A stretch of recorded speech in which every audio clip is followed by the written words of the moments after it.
salaamaaleykum ñu ngi ziar ñëpp ñu wàcc ñëpp seen wàccuwaay di leen ñaanal yàlla di ko sàkku si yéen ñu leen ziar si weeru koor gi di ñaan yàlla defal ñu jàmm lépp luñ si ñaan lu nekk yàlla na ko yàlla nangul si wàcc Mawlana Cheikh Islam salati Cheikh Ahmed Tidiane radiyallahu anhu lu ñuy wax aussi ñu ngi koy commencé si bismillahi rahmaani rahim jeexale ko si alhamdulilahi rabbil alamin lépp luñ ci wax lu nekk rek yàlla doon jëriñ di bamtuwaat rek li nga xam ne mooy groupe bu Sénégal de demain nekk si Facebook nekk aussi si YouTube bi donc dañuy prôné par rapport ak immigration di waxee lépp luy information yu bàyyeekoo si yeneen pays yi ak fu waay mën a nekk fu nekk rek bu intéressé aussi immigration yi bu intéressé aussi si wàllum voyage donc dinañ ko jox lépp li nga xam ne mooy information ak démarche yu mu war a def donc lu si mel ni aussi ñëw Maroc aussi dinañ ci wax lépp lu si am ak ku si nekk na la koy doxalee donc jóge si loolu aussi di leen fàttaliku lekk leen li si am amul kenn ku ñuy defal démarche sur quoi que ce soit ku si nekk rek dañ lay teg si yoon bi yow yaay defal sa bopp démarche lu si war lu nekk rek nga mën koo def waaw bu ko yàlla sottilee ñu xam ne noonu la su ko yàlla sottiwul aussi donc nga xam ne tamit sa chance moo si newul waaye duñ jël benn engagement pour defal qui que ce soit dossier yi donc dañ lay wax yoon bi ngay jaar ba nekk en contact direct ak soit surtout ambassade bi wala soit ñi nga xam ne ñoom ñooy fa ngay déposer sa dossier nga déposer ko donc si yàlla àndee rek incha allah rabbi yàlla defal ñu si jàmm ñëpp am ndaw waaw tey di ñuy waxtaanee moom mooy wàllum entrée express donc wàllu entrée express bi nga xam ne moo am fële si Canada loolu la ñuy waxtaanee donc naka lay demee ak avantage yi si nekk donc entrée express muy loo xam ne résidence permanent dëgg la lay may mooy ki nga xam ne wax dëgg fa yàlla am na carte de résidence muy wane ne kii il est légal donc si dëkk bi muy nekk Canada moo xam province bu mu mën ci nekk carte boobu mooy lay mën a permettre mën faa liggéey carte boobu moo lay mën a permettre nga mën a am foofu say bien nga mën a def lu la fa neex mën ko faa def loo xam ne loi bi du ko tere ak aussi di voyager loolu carte permanence moom moo la koy mën a may te carte permanente bi donc da nga koy jaarale si entrée express way la aussi nit ki demander visa touriste dem ba foofu su demee foofu par la suite mu mën a def yeneen démarche parce que boo xasee ba dem ba foofu noonu après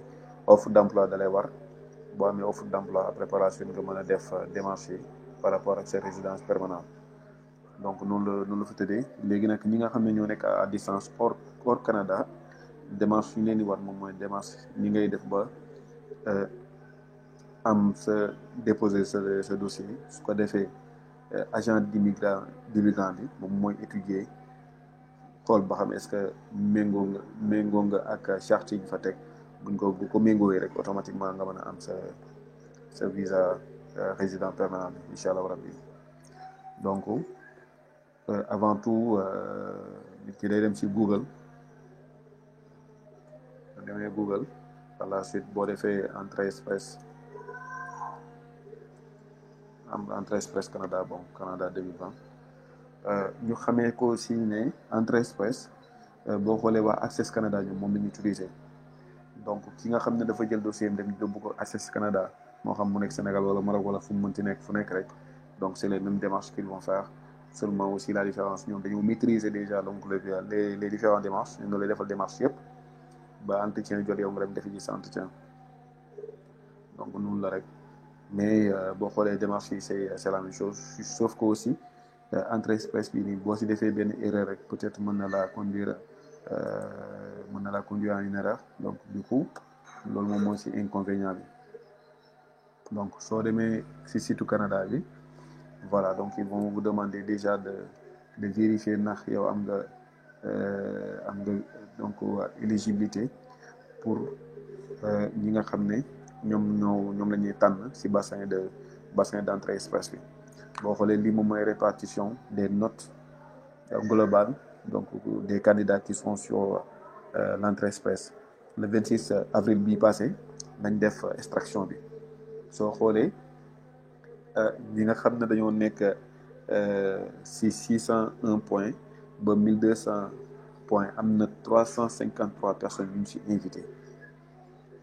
léegi boo xoolee nombre bi li muy gën di baax gisoo dem nañ ba yegg si 300 points kon muy wane ne waa Canada actuellement dañoo soxla main d'œuvre dañoo soxla personne.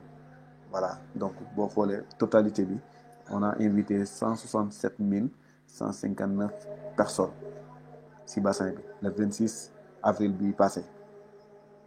Voilà donc le 26 avril ñoom dañoo wàcc. Auparavant ils étaient sur les 400 points voire même 600 points pour que nga mën a admis si Entrée Express bi. Mais léegi dañoo dem ba telle sorte que ne dañoo wàññi léegi objectif bi. Donc du coup c'est facile maintenant à faire. D'ailleurs sax moom la waa ji doon wax naan sauf qui peut. Donc ku ko bëgg ku ko mën a tenter ku nekk rek ça peut donner une suite favorable par rapport ak say avantages yu ñu si mën a am. Voilà léegi voilà donc on va vérifier déjà l'éligibilité par rapport ak ku si bëgg a déposer Entrée Express ku nekk rek da ngay vérifier déjà ndax yow éligible nga wala éligible. Donc noonu la alors donc on va tester on va essayer de voir celle-là.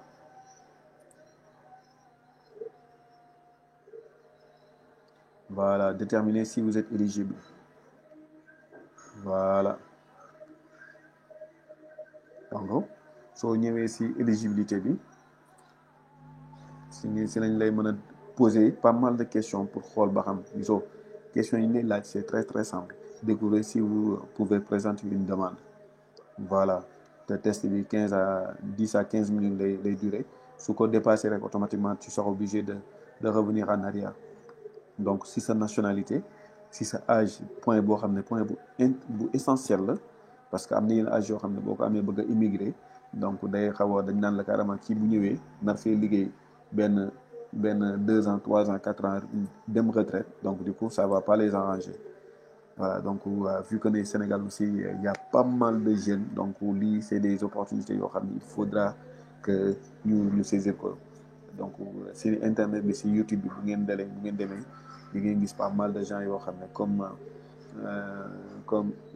Yves USA donc kooku moom côté États-Unis la nekk di informer nit ñi par rapport ak avantage yi nekk si green card ak déplacement voyage aux États-Unis.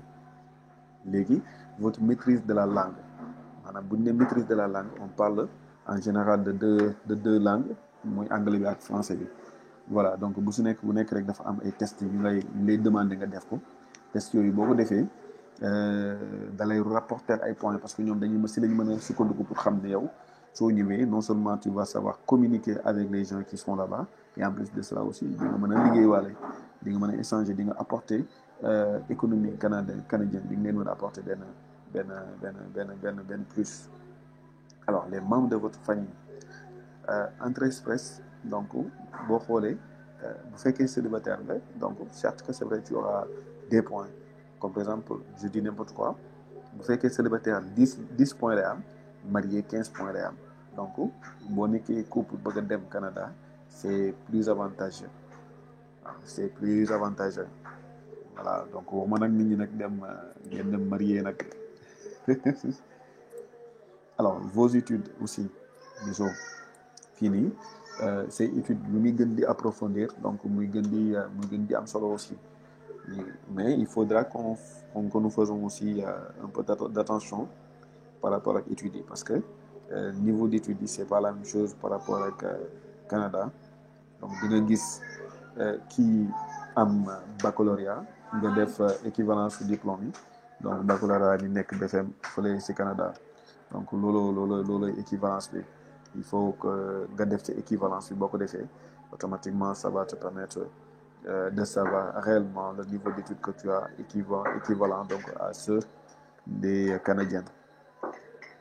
Alors hormis ça aussi dafa am expérience de travail donc ku ko amul tamit donc doo ko def mais ku ko am mën nga ko def donc expérience de travail boo si amee 1 an 2 ans voire même 3 ans plus donc ça te rapporte aussi plus de points léegi votre revenu ou votre avoir net maanaam montant bi nga yor sa compte war ko indaale fële si Canada mu leeral ne ñoom lii nii ngay dundee donc loolu tamit da lay yokkal ay points parce que mënoo di voyager comme par exemple avec ta famille xamoo fa kenn nga bëgg a wàcc voilà donc te amoo benn montant boo koy wàccee donc de plus en plus que la taille de la famille s'agrandit de plus en plus aussi que le montant exigé devient important donc loolu si nekk léegi voilà les détails de tous les offres d'emploi maanaam bu fekkee yow da nga am benn offre d'emploi boo xam ne dañ la ko proposer léegi bu la proposer benn offre d'emploi donc du coup boo ñëwee facilement voilà donc si entrée express bi da lay yokkal point boo amee offre d'emploi wala soit nga am invitation d'un des provinces bu fekkee province bi de la suggérer ne comme ça que ne voilà donc nga ñëw dëkk si province am donc loolu noonu ça va permettre bien sûr à tes points donc d'avoir plus de chance parce que aussi ça va s'augmenter aussi au niveau de tes points alors donc loolu la léegi loolu moom mooy li nga xam ne mooy critères yi ñuy laaj en fonction de vos réponses nous vous dirons quels sont les programmes au titre desquels vous pouvez présenter une demande voilà donc moo nekk noonu léegi ñu dem a xool éligibilité bi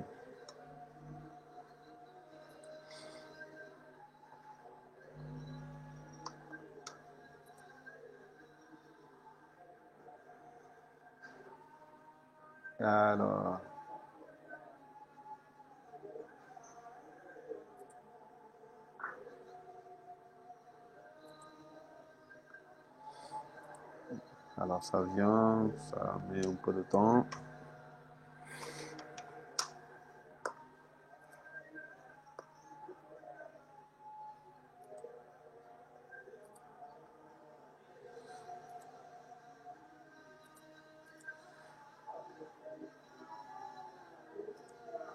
On va tester.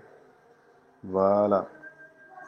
Alors donc première chose bi ñu lay laaj mooy par rapport ak province bi nga xam ne foofu nga bëgg a dëkk maanaam province bu si nekk rek ñoom dañuy bëgg ne nit ki bu ñëwee foofu noonu donc dootu fa génn province boobu rek lay resté voilà donc parce que ñu si bëri bu ñuy bëgg di immigré dañuy bëgg di dem Québec fi nga xam ne foofu la lépp di daje mais yeneen province aussi dañoo soxla ñoom tamit ñi nga xam ne dañ fa bëgg a ñëw donc comme par exemple lu si mel ne ay Alberta lu si mel attends on va essayer de voir les différentes provinces voilà donc Alberta comme aussi Manitoba donc yooyu noonu ay provinces yoo xam ne voilà donc nii duñ fay dem lu bari donc dañuy bëgg à chaque fois di bëgg immigré yi di ñëw foofu comme Ontario aussi province la boo xam ne tamit c'est facile à immigrer très facile même des fois déjà sax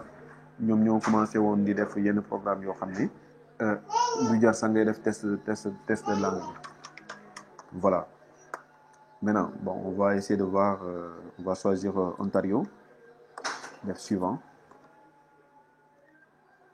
Voilà léegi bii nii dalay laaj sa langue bi nga xam ne moom nga def test. Voilà, donc vous devez soumettre les résultats d'un test de langue pour tous les programmes inclus sous entrée express maanaam moo xam muy français muy anglais wala donc langue bu mënti nekk bu nekk rek wala espagnol. Donc il te faut impérativement obligatoirement faire le test de langue pour que pour ñu mën a xam réellement ban niveau nga am yow ci sa compréhension si c'est écrit quoi que ce soit loolu donc yi moom mooy test yi donc IE LTS wala CELPIP wala TEF wala TCF.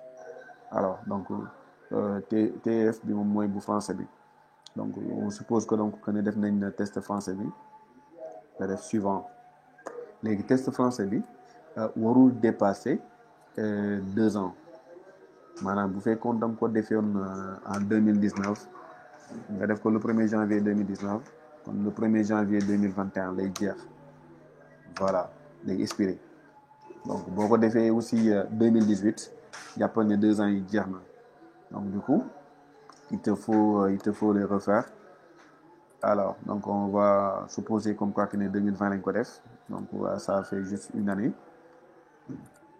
Alors le 5 février 2020.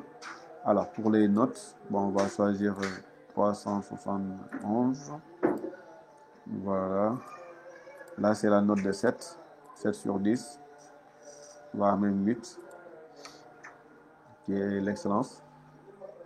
Alors les langues officielles du Canada sont l'anglais et le français. Quel test linguistique avez-vous effectué pour votre seconde langue? Alors fii nii bu la neexee mën ngeen def aucun parce que benn test bi rek mën na suffire.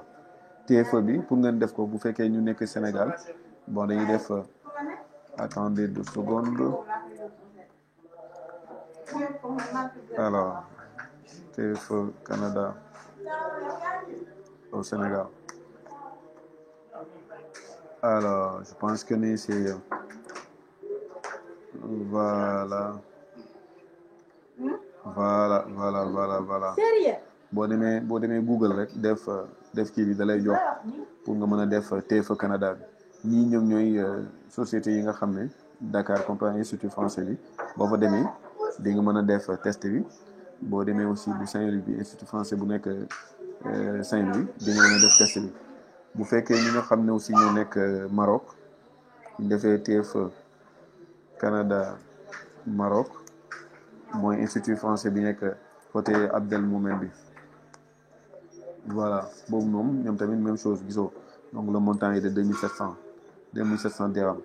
Bu Sénégal bi bon laa xamul prix bi léegi boo xoolee am nañ ay programmes yu disponible nii yii moom moo disponible léegi mois de mai da ngay def nii xam ne carrément voilà donc les programmes qui seront disponibles au courant du mois de mai le 26 27 28 et 29 da ngay souscrire fay 2700 yi ñu planifier le 26 nga commencé def exercice yi soo si exercer wul nag ba amul deuxième chance boo xasee ba def même bu fekkee sax tu as des notes inférieures pour que nga mën ko defaat il faudra que nga décaisser waat 2700 yii nii donc il faut faire très très attention ngeen def ko ngeen jël ko à la lettre ngeen def ko carrément de telle sorte que ne di ngeen si mën a génne résultat yu leen di mën a permettre ngeen mën a décrocher seen entrée express. Alors donc pour seconde langue bi dama def aucun le suivant pour ñi nga xam ne aussi ñoom ñoo ay anglais aussi ay français donc bëgg a def aussi test français da leen rapporter le plus aussi su ngeen ko defee. Voilà mais nous on a choisi donc de faire juste le test français, le TFE. Alors au cours des 3 dernières années, combien d'années d'expérience dans un métier spécialisé avez-vous acquise donc au Canada? Il doit s'agir d'une expérience en plein temps. Voilà donc bu fekkee maanaam da nga nekk Canada bon ñi nga am na ñu nekk Canada bëgg a def démarche pour résident permanent yi donc fii la ñuy jaar aussi ñoom tamit même chose la. Maintenant comme au Canada la ñuy wax donc on n'est pas encore au Canada donc vous mettez juste aucun. Alors au cours de cette période dans quel niveau de la qualification voilà aucun. Suivant. Alors, au cours des 10 dernières années, combien d'années d'expérience qualifiée avez-vous accumulé lii nii da lay laaj par rapport ak yow zone bi nga nekk di fa liggéey moo xam nga nekk Maroc moo xam nga nekk France moo xam nga nekk Sénégal mais lépp fépp fooy nekk foo xam ne c'est en dehors du Canada rek ngay liggéey si benn entreprise am fa papier mu leer na lii c'est des papiers recommandés tu peux le faire soit 2 ans 3 ans donc voilà donc 2 à 3 ans c'est bon léegi CNPI mooy classification nationale des professions pour que CNPI am na benn fichier bi ma jàllale woon boo xam ne ça va vous permettre de savoir votre code CNP ñi nga xam ne ay techniciens lañ donc dañ mën a xam seen CNP ñi nga xam ne ay gestionnaires lañ aussi dañ ko mën a xam comme lu si mel ni 0111 je pense ak ñeneen ak ñeneen CNP yi dafa bari donc il faudra bien vérifier bu fekkee sax yoroo fichier bi si groupe Sénégal de demain donc mën ngaa cliquer fii nii boo ñëwee ba fii mën ngaa cliquer fii pour mu jox la CNP yi voilà donc moins de 2000 voilà ñi nga xam ne ñoo nekk ay 100 et quelques jëm suuf donc ñoo moins de 2000 moins de 2 ans voilà. Alors, quel montant, quelle somme d'argent apporterez-vous au Canada maanaam ñaata yow nga bëgg a yóbbu Canada bu fekkee montant bi il faut faire très très attention voilà bu fekkee juste pour qu'une seule personne mën ngaa def 12 000 dollars 960 bu fekkee nag la taille de la famille s'agrandit il faudra savoir que ni ça passera entre 16 135 dollars ak 19 835 dollars. Voilà, donc on va supposer que c'est une seule personne. Voilà. Ou bien même on choisit pour celui qui est marié. Alors, on est deux si c'est 2 personnes, ou bien 3 si c'est 3 personnes. Mais on va choisir juste un couple de 2 personnes. Voilà. Suivant.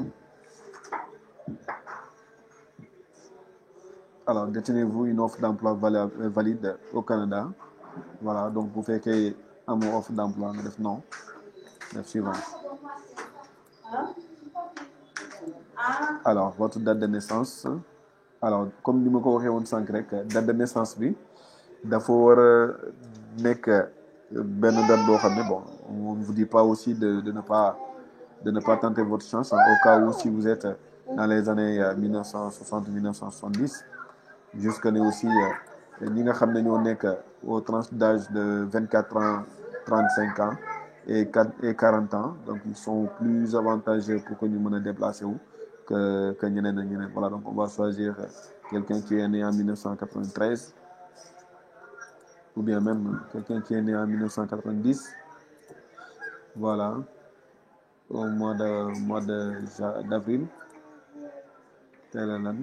mois de mai sax plutôt mois de mai, le 1er mai, pour aujourd'hui son anniversaire. Alors, si vous n'avez pas obtenu un diplôme ou un certificat au Canada, vous pourriez devoir faire évoluer votre diplôme donc pour que ça soit approuvé par l'agent d'immigration. Voilà, moom mooy tradition ou diplôme yi ñu doon wax équivalence bi donc il faudra que ku si nekk rek mën koo def avant que quoi que ce soit tout à l'heure dinaa leen wax site bi koy def dinaa leen wax aussi dinaa leen jox tamit lien bi de telle sorte que ne nit ku si nekk rek tamit mën na ko vérifier léegi bu paree rek xam ne démarche yooyu la war a mën a def pour que mu mën a déposer entrée express. Alors donc on suppose que c'est quelqu'un qui a fait 3 ans d'études déjà. Alors, bac plus 3, deuxième cycle, non. Voilà, au moins 3 ans d'études, voilà, c'est ça. Au moins 3 ans d'études par une université, voilà, c'est ça. Moi, qui a une licence au minimum. Alors, cochez toutes les réponses qui s'appliquent. Découvrez si vous pouvez présenter une demande. J'ai été étudiant en temps plein au Canada pendant 2 ans ou plus. Je possède au moins 2 ans d'expérience de travail. Membre de votre... Aucune de ces réponses. Voilà. Membre de ma famille âgé de 18 ans et plus vit au Canada. Non. Le suivant. Votre état civil. Donc, on avait dit tout à l'heure marié. Voilà. Le suivant. Votre conjoint a-t-il l'intention de venir avec vous au Canada? Fini, bu la neexee nga def non, bu la neexee nga def oui. Parce que ça ne veut pas dire que tu es marié automatiquement que tu vas emporter soit ta femme ou bien ton mari. Voilà, donc tu peux dire oui, je l'emporte. Votre conjointe ou conjoint est-il le citoyen canadien? Non. Non. Voilà. Léegi dañ lay laajaat par rapport ak sa conjoint ndax def na ay études au Canada. Def non. Votre conjoint a-t-il travaillé au Canada? Non. Le suivant.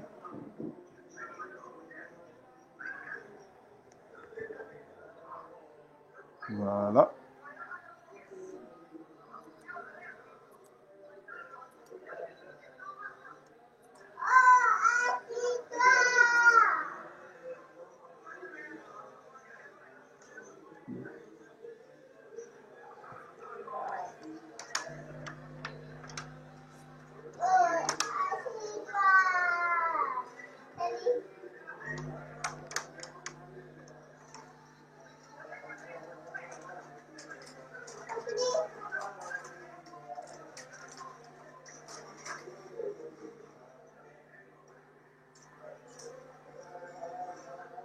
Alors, chaîne bi daw na donc dañ koy actualiser.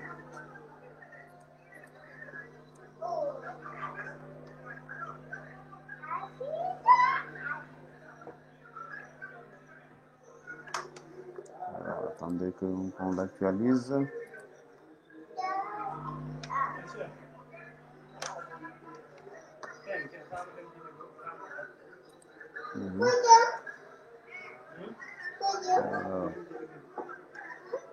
Voilà, on était là. Non, elle n'a pas pu étudier au Canada. Elle ne travaille non plus au Canada. Votre conjointe ou conjoint a effectué un test de connaissances linguistiques anglais ou français? Oui. TF1. Bu fekkee moom tamit def na test bi rek automatiquement ça va vous rapporter plus de points. Voilà, donc plus de points. Bu fekkee sa jëkkër wala sa jabar def na test bi da lay rapporter, ça c'est sûr. Donc ñu gën see bàyyi xel.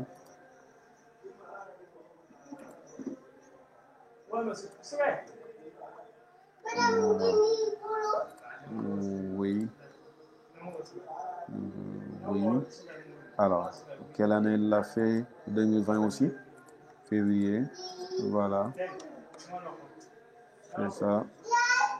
Léegi test bi bon moom bu fekkee test bi da ko def réussir lépp boo xoolee test bi li ngay wax mooy expression orale, l'écoute, la lecture, l'écriture aussi xool ba xam est-ce que ni ngay bindee leer na noonu la yëpp. Donc c'est des tests qui ne sont pas du tout difficiles. Voilà, donc et c'est ça. Vous présentez une demande en ligne, vous aurez besoin de ce code de référence personnelle. Léegi boo éligible rek automatiquement ils vont te donner ce code.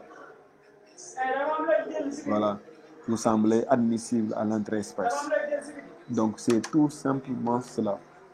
Amul dara lu si jàmm waa Access Canada ñoom ñëpp agent di ñeneen ñëpp ak ñi nga xam ne ñoo naan la carrément kaay ñu déposer la pour sa dossier bi yëpp lii rek la ñuy def. Il y a 2 choses qui sont fondamentales muy sa test français bi TFA bi ngay def ak sa équivalence diplôme. Leneen li si des yëpp ay papiers yu ngay déposer la rek waaw amul dara lu si jàmm. Donc gars yi nañuy yeewu si affaire yi.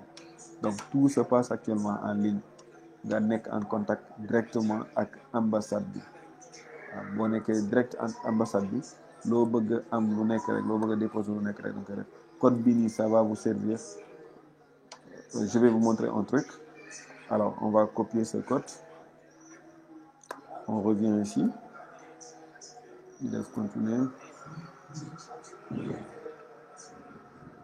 Alors ñu dem fii nii xam nga ñun créé woon nañ benn compte boo xam ne dañ ko nommé woon Ibrahima Niass.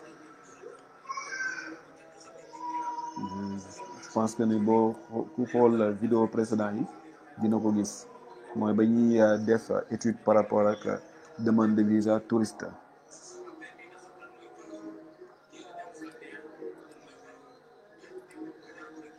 Alors c'est juste ça. Quel est mon pays? Je pense que la réponse était Sénégal.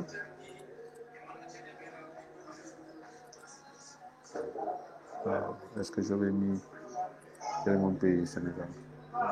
Je vais écrire de cette sorte. Voilà.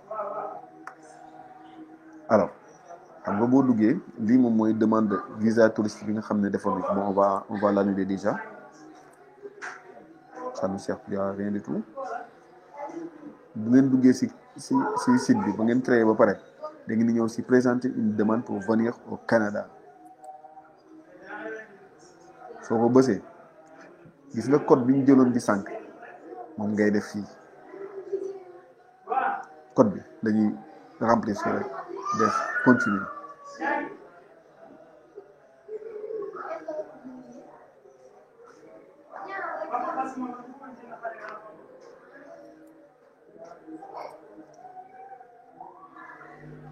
Voilà, ça va venir, ça va venir, ça va venir.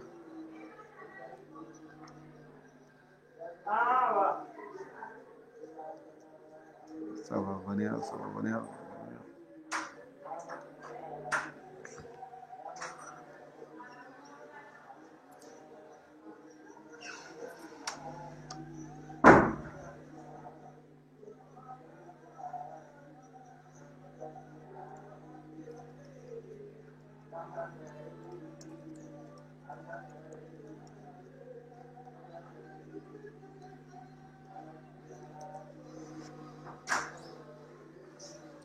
Alors le voici boo cliquer ci kii bi rek automatiquement day référer lépp li nga renseigné woon tout à l'heure si sa compte boobu noonu si sa éligibilité wu pour Entrée Express bi. Donc les gars c'est juste ça. Voilà gisoo boo dugalee code bi rek da lay jox Entrée Express 1er mai. Il te reste 60 jours pour finaliser. Voilà date de mise en enregistrement 1er mai.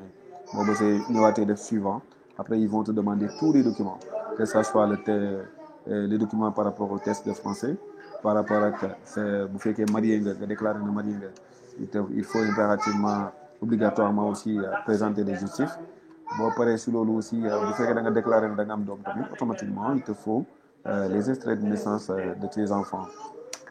Alors le voici. Si vous avez des questions, n'hésitez pas. Moi, je reste toujours disponible. Voilà. Donc, laissez-le sur la partie commentaires. S'il y a des choses à améliorer aussi, on va le voir. S'il y a aussi d'autres points qu'on va parler, que vous voulez qu'on parle, donc on va essayer de programmer un live directement et on va y parler. Inch'Allah. Lu ngeen si dégg te mu baax ngeen xam ne si yàlla la neex lu si dëng rek suñu ñàkk mat la suñu matadi la. di jégalu bu baax a baax si kàddu yi ak si ton voix bi nekk si koor gi rek waaw sàlleen di nekk di ñaaw rek comme ñoom seen koor da ngay waaru di baalu ak ñëpp di baal ak ñëpp aussi di leen wax kooru jàmm ak ndogu jàmm jërëjëf ba beneen yoon.